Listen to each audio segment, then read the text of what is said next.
ডিভাইসের উপর কি একটা হচ্ছে কি এমবেডেড মেমোরি মাইক্রো কন্ট্রোলার, অর্থাৎ সমস্ত embedded memory micro controller. Embedded ক্ষেত্রে কি সমস্ত ইউনিটগুলো, ফাংশনাল ইউনিটগুলো কি একটা চিপের মধ্যে রয়েছে, সেটা হচ্ছে এমবেডেড মেমোরি মাইক্রো কন্ট্রোলার। আরেকটা হচ্ছে কি external memory micro controller. External ক্ষেত্রে কি যে সমস্ত ফাংশনাল ইউনিট একটা চিপের মধ্যে থাকবে না, এক্সটার্নালি থাকবে।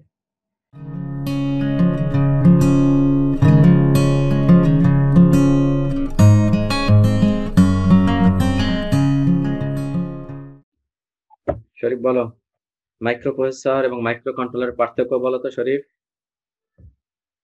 মাইক্রো প্রসেসর আর মাইক্রো কন্ট্রোলার, হুম, তার মাইক্রো কন্ট্রোলার হলো যে ক্ষুদ্র ক্ষুদ্র কাজ করার জন্য ওটার ফাংশন চেঞ্জ করা যায় না।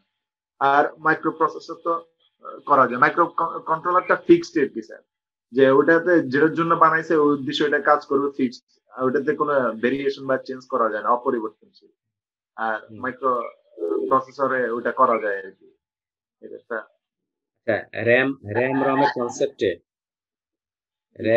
এর কনসেপ্টে বলো তো মাইক্রো প্রসেসর মাইক্রো কন্ট্রোলারের পার্থক্য। র্যাম রম কি থাকবে মাইক্রো প্রসেসরের মধ্যে? মাইক্রো মাইক্রো প্রসেসরে থাকবে, মাইক্রো কন্ট্রোলারে থাকবে না স্যার। মাইক্রো কন্ট্রোলার তো ফিক্সড জিনিস।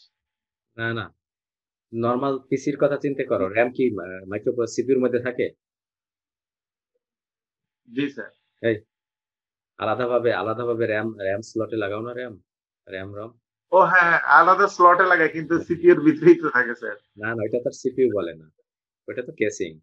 মানে সিপিইউ কি একটা আইসি ওকে। না মেইনলি, তাই না? মাইক্রো প্রসেসরের সিপিইউ একটা আইসি না, জি বুঝতে পারছো? ভিতরে একটা আইসি আছে না, বর্গাকৃতি একটা জি আইসি।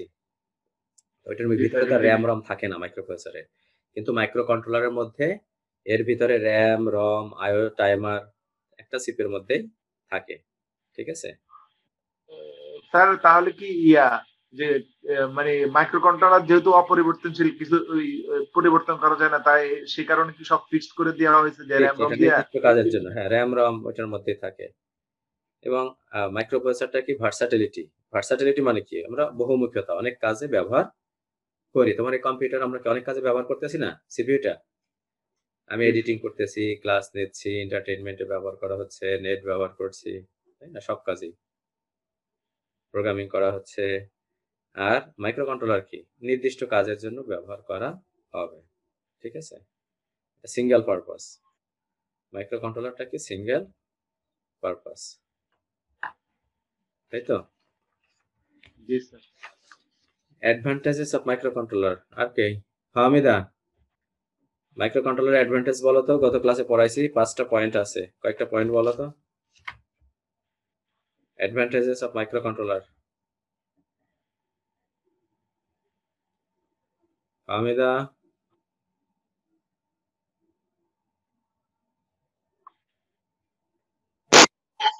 হামিদা বলো মাইক্রো কন্ট্রোলারের।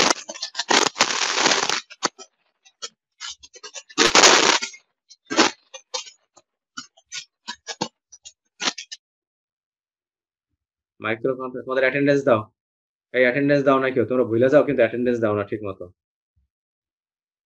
মাইক্রো কন্ট্রোলারের অ্যাডভান্টেজ বলো Fahmida.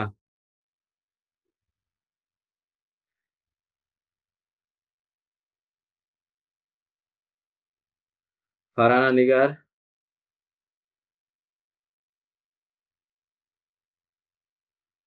Farhana,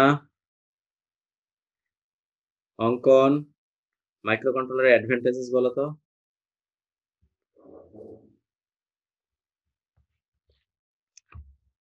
flexibility, ফাস্টার speed of execution.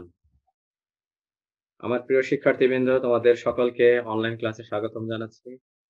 আমি অনুপম হালদার, সহযোগী অধ্যাপক, কম্পিউটার সায়েন্স অ্যান্ড ইঞ্জিনিয়ারিং বিভাগ, ঢাকা সিটি কলেজ। আমরা এমবেডেড সিস্টেম পড়ছিলাম, আজকে পড়বো কি choosing criteria for the micro controller. অর্থাৎ কি ক্রাইটেরিয়া আমরা চুজ করব যখন একটা মাইক্রো কন্ট্রোলার কি করব সিলেক্ট করব, তখন কি কি ক্রাইটেরিয়া আমরা বিবেচনায় নিয়ে আসবো, যে এই ক্রাইটেরিয়াগুলো বিবেচনা করলে আমরা মাইক্রো কন্ট্রোলারটা সিলেক্ট করতে পারি, ঠিক আছে? প্রথমে এখানে কি বলছে দেখে selected, does it have the required number of IO pin, অর্থাৎ পিন নাম্বার সংখ্যা, আমাদের যে কয়টা পিন প্রয়োজন, ঠিক আছে, তুমি একটা কিছু তৈরি করবা, এখন ওইখানে ওই জিনিসটা তৈরি করতে যে কয়টা পিন লাগবে বা পোর্ট লাগবে সেগুলো আছে কিনা তোমার মাইক্রো কন্ট্রোলারে সেটা তোমার দেখতে হবে।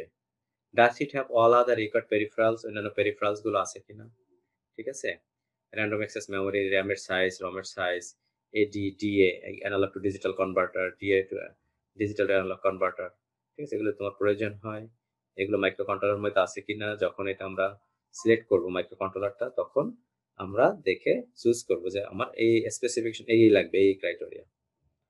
Does it have other peripherals that are not needed, এবং peripherals that are not needed, যেগুলো প্রয়োজন নয় সেটাও দেখতে হবে যে কি এটা প্রয়োজন নয়, সুতরাং আমরা এটা নেব কেন, তাই না। Does the CPU core have the correct throughput, অর্থাৎ আউটপুট, থ্রুপুট মানে কি, থ্রুপুট হচ্ছে কি প্রতি একক সময় আমরা আউটপুট পাবার যে হারটা এটা ঠিক আছে কিনা, ঠিক আছে, থ্রুপুট হচ্ছে কি প্রতি একক সময় আউটপুট পাবার হারটা ঠিক আছে কিনা সেটা দেখতে হবে থ্রুপুট কেমন। অর্থাৎ মনে করো তুমি, কেউ 1 ঘন্টায় মনে করো 5টা কোশ্চেনের অ্যান্সার মুখস্থ করতে পারে, আবার কেউ 1 ঘন্টায় কত 2টা কোশ্চেনের অ্যান্সার মুখস্থ করতে পারে, তাহলে থ্রুপুট কার বেশি, যে 5টা কোশ্চেনের অ্যান্সার মুখস্থ করতে পারে, প্রতি একক সময় এক্সিকিউশনের সংখ্যা, ঠিক আছে, বেশি, সেটা হচ্ছে কি থ্রুপুট। এছাড়া আর কি বলছে এখানে দেখো, কিছু স্পেসিফিক পয়েন্ট দিয়ে দিছি, যে স্পিড কেমন দেখতে হবে, প্যাকেজিং করা যাবে, পাওয়ার কনজাম্পশন, পাওয়ার কেমন লাগে, অ্যামাউন্ট অফ র্যাম, রম, ঠিক আছে, টেম্পারেচার টলারেন্স কেমন, cost per unit, hardware architecture মধ্যে কোনটা, যে র্যাম, রম, এগুলো, ঠিক আছে, তারপর হার্ডওয়্যার ইন্টারফেস, সফটওয়্যার আর্কিটেকচার, এর স্পিড কেমন, the amount of RAM and ROM chip, the number of IO pins, how easy to upgrade, এটা আপগ্রেড করা যায় কিনা, এগুলো আমাদের দেখতে হবে, ঠিক আছে। Criteria for choosing a micro controller, যখন আমরা চুজ করব তখন এই ক্রাইটেরিয়াগুলো আমাদের চেক করতে হবে।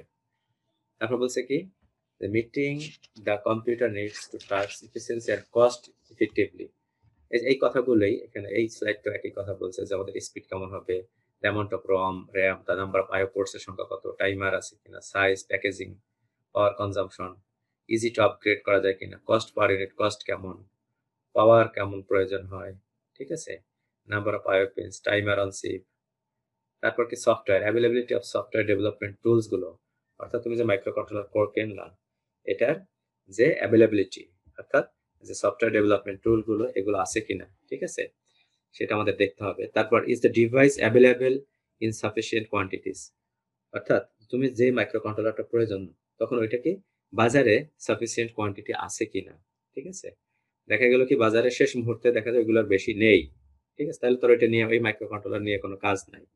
এমন দেখা যায় অনেক সময় যে দেখা যায় কি বাজারে ওইটা খুব কম আছে, কিন্তু তোমার ওইটাই তুমি দেখলা, তাহলে ওইটাতে নিয়ে কোনো লাভ হবে না, তাহলে আমাদের দেখতে হবে যে বাজারে এটা অ্যাভেলেবেল কিনা, যদি বাজার থেকে মার্কেট যদি আউট হয়ে যায় তাহলে তো নিয়ে কোনো লাভ নেই।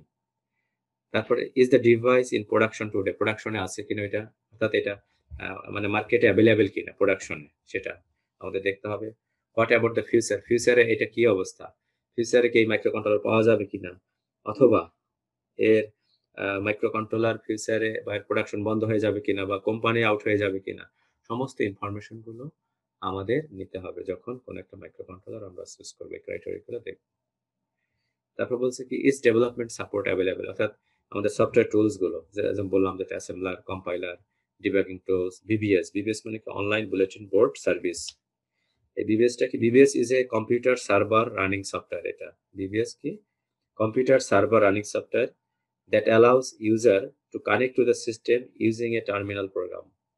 Once logged in, যখন এটা একবার যে লগ ইন করা হয় তখন কি করতে পারে, the user can perform functions such as uploading and downloading software and data, ঠিক আছে, আপলোড এবং ডাউনলোড করতে পারে, কম্পিউটার সার্ভার রানিং সফটওয়্যার একটা, ফলে এর ফলে কি করতে পারবে, সে আপলোড ডাউনলোড করতে পারবে ইউজার। এরপর দেখতে হবে কি, এরপর বলছে কি manufacturer history and track record, manufacturer, অর্থাৎ ম্যানুফ্যাকচারার যারা, এই যে তুমি যে মাইক্রো কন্ট্রোলারটা দেখছো, এই ম্যানুফ্যাকচারে তাদের ইতিহাস দেখতে হবে, ঠিক আছে, এদের ইতিহাসটা আমাদের দেখতে হবে। ডেমনস্ট্রেটেড কম্পিটেন্স ইন ডিজাইন, অর্থাৎ এদের কর্মদক্ষতা কেমন সেটা দেখতে হবে। Reliability of silicon, for example manufacturing excellence কেমন, এটা অন টাইম ডেলিভারি পারফরমেন্স, এদের পারফরমেন্স কেমন, তারপর মানে ডেলিভারি পারফরমেন্স, ডেলিভারি ঠিক মতো দেয় কিনা, তুমি একটা জিনিস অর্ডার দিলা ঠিক মতো তোমাদের ডেলিভারি দিচ্ছে কিনা, তারপর ইয়ার্স ইন বিজনেস, ব্যবসা তাদের বছরে তাদের ব্যবসা কেমন, ফিনান্সিয়াল রিপোর্ট কেমন, এই সমস্ত হিস্ট্রি, ম্যানুফ্যাকচারের হিস্টোরি দেখে আমাদেরকে একটা কি মাইক্রো কন্ট্রোলার চুজ করতে হবে। ঠিক আছে, দেখা যায় না, অনেক সময় দেখা যায় যে ভালো একটা প্রোডাক্ট পাইছে কিন্তু পরবর্তী বছরেই ওইটা কি বাজার থেকে আউট হয়ে গেছে। ঠিক আছে, এখন তুমি তোমার কম্পিউটারটা আপডেট করতে পারছো না, তাহলে সমস্যা না। সুতরাং এগুলো কেনার সময় আমাদের দেখে কিনতে হবে। তারপর বলছে কি function of the timer unit of micro controller. কি কি ফাংশন কি কি? এক হচ্ছে কি keeping time and or calculation the amount of time between events, অর্থাৎ ইভেন্টগুলোর মধ্যে যে কত সময় লাগবে। ঠিক আছে, মনে করো তুমি ওভেনের সাইজে কাজ করতেছো, ওভেনে কি টাইমার রয়েছে না, যে একটা ইভেন্ট থেকে আরেকটা ইভেন্ট, ঠিক আছে, কাজ করতে যে সময়টা ক্যালকুলেট করে, তুমি একটা বাটন প্রেস করলাম, তখন 30 সেকেন্ড হইলো, তখন কি হবে, এটা কি মাইনাস হতে থাকে। ঠিক আছে, দুইটা বাটন প্রেস করলে কত, 60 সেকেন্ড পরে এটাকে মাইনাস হতে থাকে। কাউন্টিং দ্য ইভেন্টস দেমসেলফ, কয়টা ইভেন্টস আছে সেটা কাউন্ট করতে পারে। Generating bound rates for serial port, অর্থাৎ সিরিয়াল পোর্টের জন্য এদের বাউন্ড রেটটা কি কাউন্ট করে। এটা হচ্ছে কি টাইমার ইউনিটের কাজ। ঠিক আছে, অর্থাৎ ইভেন্টগুলো কাউন্ট করে এবং সময়, যে কোনটা কত সময় কোনটা কাজ করবে, কখন কোনটা করবে, এই সবগুলো কন্ট্রোল করাই হচ্ছে কি টাইমার ইউনিটের কাজ। এরপর কি আছে, list of micro controllers. List of micro controllers, এখানে একটা কি দেওয়া আছে, লিস্ট দেওয়া আছে মাইক্রো কন্ট্রোলার ইতিহাস। ঠিক আছে, প্রথমে কত 1972-তে মাইক্রো কন্ট্রোলার আছে টেক্সাস ইনস্ট্রুমেন্ট টিএমএস। এখানে তো একটা এক্সাম্পল, এগুলো মুখস্থ করার কিছু নাই বা এগুলো তেমন আসারও কিছু নাই। TMS 1000 first single micro controller 4 bit, অর্থাৎ একটা আইসির মধ্যে এই প্রথম 1972 সালে মাইক্রো কন্ট্রোলার আসে একটা চিপের মধ্যে 4 বিট। ঠিক আছে, 4 বিট বলতে কি হচ্ছে হোয়াইট, অর্থাৎ ডেটা বাস কত 4 বিট, বা অ্যাড্রেস বাস, ডাটা বাস, এটা বেসড অন অথবা রেজিস্টার বেসড, এটা হচ্ছে কত 4 বিট। 1972 সালে first single micro controller 4 bit wide, বা ডেটা বাস হচ্ছে কত 4 বিট, অথবা বেসড অন রেজিস্টারের উপরও, একসাথে ডাটা প্রসেস করবে কত বিট করে, 4 বিট করে। এরপর কত 1976 ইন্টেল 8048, এটা কত 8 বিট মাইক্রো প্রসেসর। ঠিক আছে, এটা ছিল 4 বিট, এটা 8 বিট, ডাটা উইথ হচ্ছে কত 8 বিট, রমের সাইজ 1 কিলো, 64 বিট র্যাম, আর 27 আইও পিন সংখ্যা কত 27টা পিন। এরপর 1980 সালে ইন্টেল 8051 4K রম, রম হচ্ছে আগেরটা ছিল 1K, এখন হলো 4K, আর র্যাম হচ্ছে 128 বিট, আগেরটা ছিল কত 64 বিট। ঠিক আছে, ডাবল হয়ে গেল, র্যাম ডাবল। আর পিনের সংখ্যা কত, আগেরটা ছিল 27 1976 সালে, এখন কত 32। এরপর কি আছে 1980 সালে আরো, অর্থাৎ এখানে যে হিস্ট্রিটা MCS 51 ফ্যামিলি, ইন্টেল 8031 আসছে, পর অ্যাটমেল 88, তারপর হচ্ছে কি Dallas Semiconductor, DS, Philips, Xilinx. ঠিক আছে, এটা হচ্ছে কি বিভিন্ন মাইক্রো কন্ট্রোলারের লিস্ট। এরা list of types of micro controller, very very important. ঠিক আছে, টাইপস অফ মাইক্রো কন্ট্রোলার। তাহলে এই টাইপসটাকে কয় ভাগে ভাগ করছে, classification according to number of bits. ঠিক আছে, কত বিট একসাথে প্রসেস করবে বা ডাটা বাস কত, তার উপর বেস করে মাইক্রো কন্ট্রোলারকে ভাগ করছে। যেমন 8 বিট, 16 বিট, 32 বিট। ঠিক আছে, according to memory device, memory ডিভাইসের উপর ভাগ করে।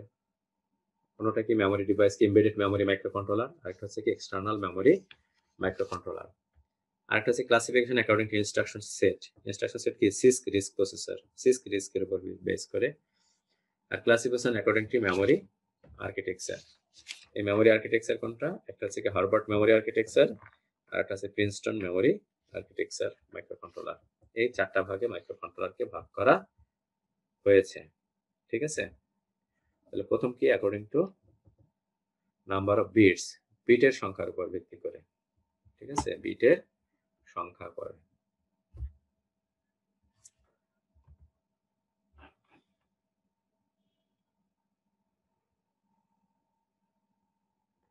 তাহলে বিট দেখো, the bits in micro controller আর, তাহলে কত বিট হতে পারে, এটা 8 বিট হতে পারে, 16 বিট এবং 32 বিট মাইক্রো কন্ট্রোলার। তাহলে অলরেডি আমরা বুঝতে পারছি 8 বিট কি। 8 বিট মাইক্রো কন্ট্রোলার বলতে কি বোঝায়, যে ইন্টারনাল বাস কত 8 বিট, বা arithmetic logic unit performs the arithmetic and logical operation 8 bits, register size 8 bit.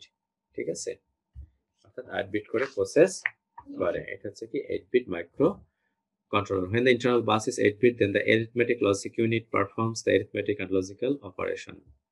ঠিক আছে, 8 বিট একসাথে এটা কি করে পারফর্ম করবে, গাণিতিক এবং যুক্তিমূলক কাজগুলো করবে 8 বিট একসাথে। বা রেজিস্টার সাইজ হচ্ছে 8 বিট। এর এক্সাম্পল কি, 8 বিট মাইক্রোকন্ট্রোলার ইন্টেল 8031 অথবা 8051, পিক 1 এবং মটোরোলা MC68HC11 ফ্যামিলিজ। এটা হচ্ছে কত, 8 বিট মাইক্রো কন্ট্রোলার, যেখানে 8 বিট একসাথে প্রসেস করবে। ঠিক আছে, এরপর হচ্ছে কত, 16 বিট মাইক্রোপ্রসেসর। 16 বিট কত, এটার চাইতে 8 বিটের চাইতে ভালো, উন্নত, তাই না? একই সাথে একই সময় বেশি করে ডাটা প্রসেস করতে পারবে অ্যারিথমেটিক লজিক ইউনিটে, অর্থাৎ রেজিস্টার সাইজ বড় হবে, ডাটা বাস ডাটা উইথ বড় হবে এবং এর প্রিসিশন বেশি হবে, তাই না? পারফরমেন্স কি 8 বিটের চাইতে ভালো হবে। ঠিক আছে, এবং এর ডাটা রেঞ্জটা কত, 4টা 0 থেকে 4টা এফ, যেহেতু 16 বিট। ঠিক আছে, অ্যাড্রেস 4টা এফ। আর এক্সাম্পল বলা হয়েছে 16 বিট মাইক্রোকন্ট্রোলার, 16 বিট এমসিইউ আর extended 8051, PIC 2X, Intel 8096, Motorola. এটা কত, 16 বিট মাইক্রো প্রসেসর। তাহলে 8 বিটের ক্ষেত্রে কি একই সময় অ্যারিথমেটিক লজিক ইউনিটে 8 বিট প্রসেস করবে, 16 বিটে 16 বিটে একসাথে প্রসেস করবে। বা ডাটা বাস বা ডাটা উইথ হচ্ছে কত, 16 বিট। রেজিস্টারের সাইজ 16 বিট, এটা হচ্ছে 8 বিট। এটার প্রিসিশন 16 বিটের প্রিসিশন কি বেশি হবে। তারপর হচ্ছে 32 বিট। ঠিক আছে, 30 বিট মাইক্রোকন্ট্রোলার কত, 16 বিটের চাইতেও প্রিসিশন বেশি হবে। 32 বিট ইনস্ট্রাকশন পারফর্ম করবে, একই সাথে অ্যারিথমেটিক লজিক্যাল অপারেশন গুলো করবে, তাই না? 32 bit microcontroller uses the 32 bit instructions to perform the arithmetic and logical operation. 32 data বাস বা ডাটা উইথ হচ্ছে 32 বিট, রেজিস্টার সাইজ 32। এবং দেখো এখানে অ্যাপ্লিকেশনটা কোথায়, পরে সেকেন্ড পয়েন্টটা বলছে কি, these are used in automatically control devices. Automatically control ডিভাইসগুলো কি including implantable medical device, medical ডিভাইসে ব্যবহার করে এটা। ঠিক আছে, মেডিকেল ডিভাইসে কি বেশি করে ডাটা প্রসেস করতে হয়, তার জন্য মেডিকেল ডিভাইস এটার যে এর ইনস্ট্রাকশন সাইজ বড়। ঠিক আছে, 32 বিটস এটা, তাহলে কি হবে, দ্রুত করতে কাজ করতে পারবে। ইঞ্জিন কন্ট্রোল সিস্টেমে, office machine, appliances and other types of embedded সিস্টেমে ব্যবহার করা হয়ে থাকে। এটা একটা এক্সাম্পল দেওয়া আছে নিচে। ঠিক আছে, Intel Atmel 251 family, PIC 3X family. এটা হচ্ছে 32 বিট। তাহলে 8 বিট, বিটের উপর কয় ভাগে ভাগ করছে, 3 ভাগে, 8 বিট, 16 বিট এবং 32 বিট। তাহলে হাইয়েস্ট প্রিসিশন কোনটা, আমাদের যে 32 বিটের প্রিসিশন বেশি। এরপর হচ্ছে কি অ্যাকর্ডিং টু মেমোরি ডিভাইসেস। দেখো অ্যাকর্ডিং টু মেমোরি ডিভাইস কি বলছে, যে এটাকে কয় ভাগে ভাগ করছে, 2 ভাগে। একটা হচ্ছে এমবেডেড মেমোরি মাইক্রোকন্ট্রোলার। এমবেডেড মানে কি একসাথে, তাই না? এমবেডেড মেমোরি মাইক্রোকন্ট্রোলার, এটার ক্ষেত্রে কি has all the functional blocks available on a chip. বুঝতে পেরেছো, যে এই মাইক্রোকন্ট্রোলারের সমস্ত ফাংশনাল ব্লকগুলো একটা চিপের মধ্যে রয়েছে, অর্থাৎ র্যাম, রম, টাইমার, আইও পোর্ট সবগুলো একটা চিপের মধ্যে। এটার জন্য বলছে এমবেডেড মেমোরি মাইক্রোকন্ট্রোলার। ঠিক আছে, when an embedded system has a microcontroller unit that has all the functional blocks, সমস্ত ফাংশনাল ব্লকগুলো অ্যাভেলেবল অন এ চিপ, একটা চিপের মধ্যে, is called the embedded microcontroller. Clear? RAM, ROM সমস্ত কিছু, আইও পোর্ট, টাইমার, এগুলো একটা, সমস্ত ফাংশনাল ব্লকগুলো, ফাংশনাল মানে কি, যেগুলো কাজ করে অ্যারিথমেটিক লজিক ইউনিট, সেটা হচ্ছে কি embedded memory micro controller. Example কি 8051 having program and data memory. এটা প্রোগ্রাম মেমোরি আছে, কি বলছে, and data memory, IO ports, serial communication, counters, timers, interrupts on the chip is an embedded microcontroller. অর্থাৎ এখানে যে ডিভাইসগুলো, ফাংশনাল ব্লকগুলো কি বলছে, 8051 এর প্রোগ্রাম মেমোরি আছে, তারপরের মধ্যে কি আছে, ডাটা মেমোরি আছে, আইও পোর্ট, ইনপুট আউটপুট পোর্ট গুলো আছে, সিরিয়াল কমিউনিকেশন, তারপরের মধ্যে কাউন্টার, টাইমার, ইন্টারাপ্ট হ্যান্ডলার, এগুলো কি একটা চিপের মধ্যে রয়েছে। ঠিক আছে, 8051 তাহলে embedded memory micro controller. Clear? আরেকটা হচ্ছে external memory micro controller. External memory micro controller কোনটা, এক্সটার্নাল মানে কি বাইরে, তার মানে সমস্ত ফাংশনাল ইউনিটগুলো এর চিপের মধ্যে থাকবে না, that is called external memory micro controller. when an embedded system has a microcontroller unit that has not all the functional block, has not, এখানে বলছে কি has not, আর এখানে বলছে কি that has all the functional block available, বুঝতে পেরেছো? External memory মানে বাইরে, ঠিক আছে, that has not all the functional blocks available on a chip is called the external memory microcontroller, যেখানে সমস্ত তাহলে স্যার এটা মাইক্রো প্রসেসর হয়ে যাবে না তাহলে স্যার এটা? না, এটা নির্দিষ্ট কাজের জন্য ব্যবহার করা হয়, তাই না? মাইক্রোপ্রসেসর কনসেপ্ট আরো না ইলাবোরেট না, আলাদা থাকলেও, ঠিক আছে, এক্সটার্নাল মেমোরি মাইক্রোকন্ট্রোলার আলাদা থাকলেও কি এটা একটা নির্দিষ্ট কাজের জন্য ব্যবহার করা হয়, ঠিক আছে। External memory micro 8031 has no program memory on the chip is an has no program memory on the chip এর মধ্যে প্রোগ্রাম মেমোরি নাই, এটা কি এক্সটার্নালি, মেমোরিটা কি এক্সটার্নালি রাখা হয়, ঠিক আছে। এই হলো কি অ্যাকর্ডিং টু মেমোরি ডিভাইস। একটা হচ্ছে এমবেডেড মেমোরি কন্ট্রোল মাইক্রোকন্ট্রোলার, আর একটা হচ্ছে এক্সটেন্ডেড এক্সটার্নাল মেমোরি মাইক্রোকন্ট্রোলার, অর্থাৎ বাইরে চিপটা রাখা হয়, ঠিক আছে, প্রোগ্রাম মেমোরিটা। এটার এক্সাম্পল কত? 8031। এরপর কি আছে? According to instruction set.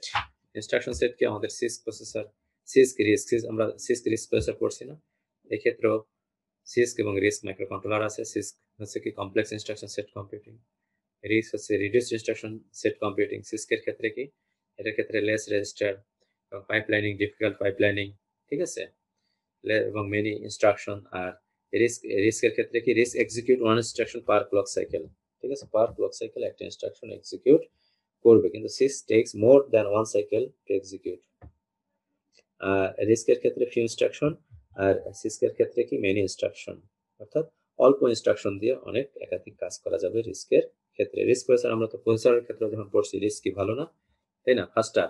এটার ক্ষেত্রে কি জিপিআর জেনারেল পারপাস রেজিস্টার সংখ্যা বেশি রিস্কের, ঠিক আছে, রেজিস্টার বেশি মানে কি ফাস্টার হবে। পাইপলাইনিং ইজি রেজিস্টার রিস্কের ক্ষেত্রে, সিস্কের ক্ষেত্রে কি পাইপলাইনিং কি কমপ্লেক্স। এটা হচ্ছে অ্যাকর্ডিং টু ইনস্ট্রাকশন সেট। এরপর হচ্ছে অ্যাকর্ডিং টু মেমোরি আর্কিটেকচার। দেখো এটা দুই ভাগে ভাগ করছে memory architecture. Memory architecture of microcontroller two types, they are Harvard memory architecture microcontroller, আর হচ্ছে কি প্রিন্সটন মেমোরি আর্কিটেকচার মাইক্রোকন্ট্রোলার। হার্ভার্ডের ক্ষেত্রে কি বলছে, যে এক্ষেত্রে প্রোগ্রাম ও ডাটা মেমোরি কি, প্রোগ্রাম ও ডাটা মেমোরি যে ভিন্ন ধরনের অ্যাড্রেস স্পেস ব্যবহার করা হয়, ঠিক আছে, প্রোগ্রামের জন্য এবং ডাটা মেমোরির জন্য এর যে অ্যাড্রেস স্পেস ব্যবহার করা এটাকে আলাদা অ্যাড্রেস স্পেস। দেখো the point for a microcontroller unit has a dissimilar memory address space, ঠিক আছে, সিমিলার না, dissimilar memory address space, ঠিক আছে, ভিন্ন ধরনের dissimilar memory address space for the প্রোগ্রামের জন্য এক ধরনের মেমোরি অ্যাড্রেস স্পেস, একটা ডাটা মেমোরির জন্য এক ধরনের memory address space. The microcontroller এটাকে বলা হয় কি Harvard memory architecture, clear, dissimilar memory address space। আর এটার ক্ষেত্রে কি common memory address space, instance memory আর্কিটেকচারের ক্ষেত্রে কি কমন মেমোরি অ্যাড্রেস স্পেস ব্যবহার করা হয়। এটা হচ্ছে কি প্রিন্সটন মেমোরি আর্কিটেকচার। তাহলে এটার ক্ষেত্রে ডিসিমিলার মেমোরি আর্কিটেকচার, এটা মেইন পয়েন্ট কিন্তু এইটাই কিন্তু, ঠিক আছে। এগুলো তোমরা ইয়েগুলো শীটগুলো প্রিন্ট করে, ঠিক আছে, এগুলো দাগাই রাখবা মেইন কথাগুলো। এটা ডিসিমিলার মেমোরি অ্যাড্রেস স্পেস, এটা হচ্ছে কি এটার ক্ষেত্রে কমন মেমোরি অ্যাড্রেস স্পেস ব্যবহার করা, এই হলো মেইন পার্থক্যটা। তাহলে আমরা দেখি আবার এটা পার্থক্যটা। তাহলে types of microcontroller very very important. আজকে আমরা যা দেখলাম আজকে এইটুকুই পড়াবো আমরা, যেখান থেকে আমাদের কি যে choosing criteria, what are the criteria for choosing A microcontroller, এটা একটা কোশ্চেন আসার মতো আসতে পারে। তারপর তুমি নেক্সট কোশ্চেন এখান থেকে হতে পারে what are the functions of timer unit of microcontroller, তাই না, এই লিস্ট অফ মাইক্রোকন্ট্রোলার এগুলো আসে না, আসার মতো না। তারপর কি types of, describe the types of microcontroller, ঠিক আছে। তাহলে প্রথম কি according to number of bits, এই বিটের উপর বেস করে কয় ভাগে ভাগ করছে, 3 ভাগে। একটা হচ্ছে কি 8 বিট, 16 বিট এবং 32 বিট। তারপর হচ্ছে কি according to memory device, memory ডিভাইসের উপর কি একটা হচ্ছে কি এমবেডেড মেমোরি মাইক্রোকন্ট্রোলার, অর্থাৎ সমস্ত এমবেডেড মেমোরি মাইক্রোকন্ট্রোলার।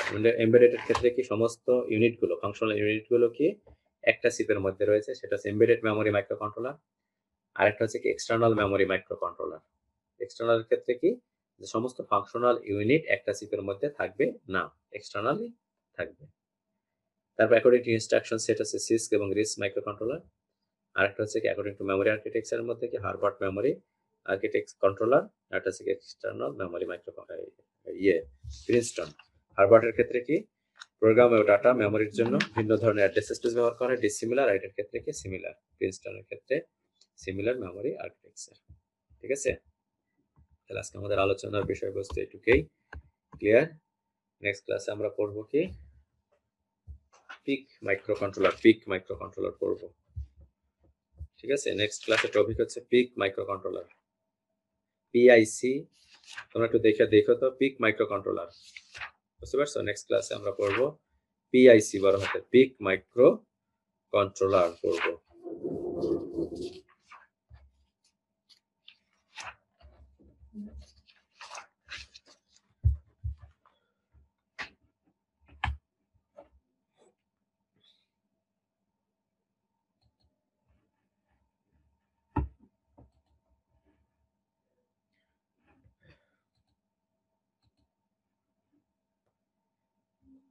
সবাই অ্যাটেন্ডেন্স দিয়েছো?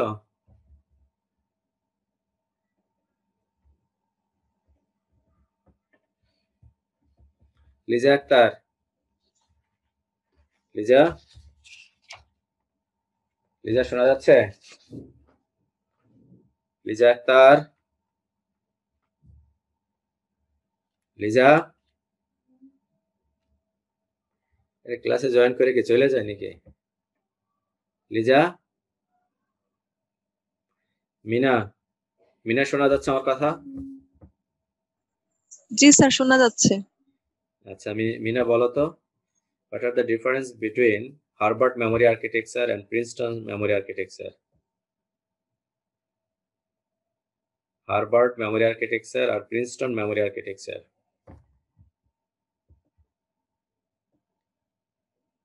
মিনা, আতিকুল, দুটোর পার্থক্য কি হার্ভার্ড আর প্রিন্সটনে?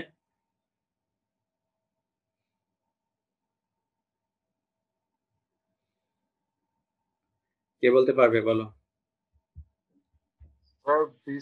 হার্ভার্ডে প্রোগ্রামার ডেটার জন্য ডিসিমিলার মেমোরি ইউজ করা হয়, আর প্রিন্সটনে অ্যাড্রেস কমন স্পেস মেমোরি ব্যবহার ইউজ করে। করা হয়। গুড। আর এটার ক্ষেত্রে কমন মেমোরি অ্যাড্রেস।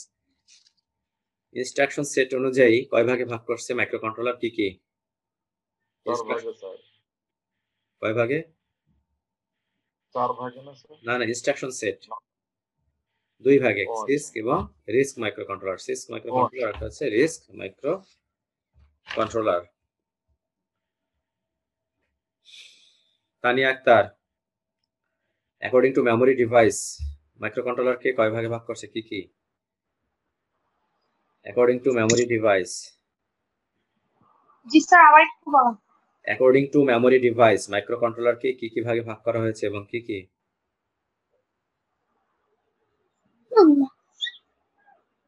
আর 3 ভাগে না স্যার? না, 2 ভাগে।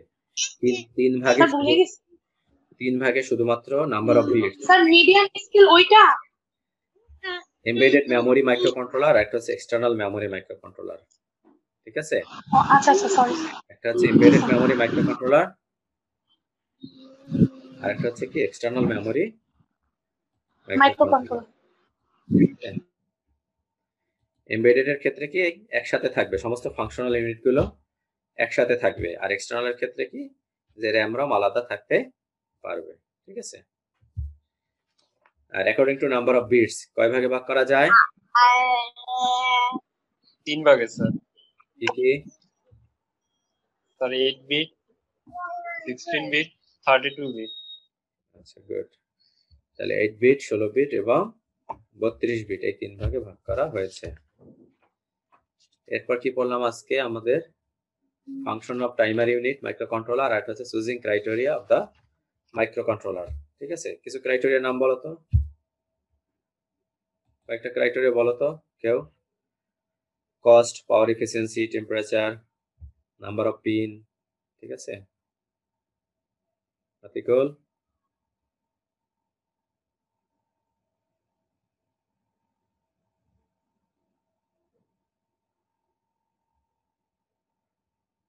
আতিকুল ইসলাম বলো। ক্রাইটেরিয়া গুলো কয়েকটা ক্রাইটেরিয়া বলো। Choosing criteria for the micro controller বলতে পারবে?